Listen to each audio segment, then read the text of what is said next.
नमस्ते, प्रणाम। मैं हूँ वंदना दुबे। मैं हूँ अर्चना तिवारी। मैं हूँ बसंती मौर्य। और स्वागत करती हूँ अपने YouTube चैनल पे आप सभी का। और तीनों लोग मिलके एक प्यारा सा नहीं, प्यारा सा लाचारी गीत सुनाएंगे। कैसे लगेगा कमेंट में जरूर बताना।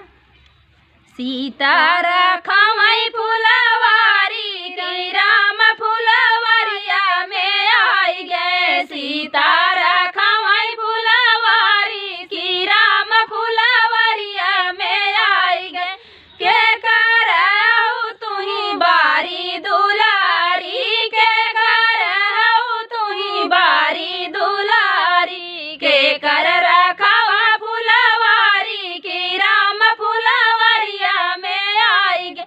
के कर रखावा फुलवारी की राम फुलवरिया में आई गए। सीतारा खामई फुलवारी की राम फुलवरिया में आई गए। राजा जनक जी के बारी दुलारी, राजा जनक जी के बारी दुलारी, आपन रखाए फुलवारी की राम फुलवरिया में आई गए। आपन रखाए फुलवारी की राम फुलवरिया में आई गए। सीता रखाए फुलवारी की राम फुलवरिया में आई गए। जाऊ तू ही आऊ राजा जनक के दुलारी, जाऊ तू ही आऊ राजा जनक के दुलारी, आवा बैठा बगले हमारी की राम फुलवरिया में आई गए। आवा बैठा बगले हमारे की राम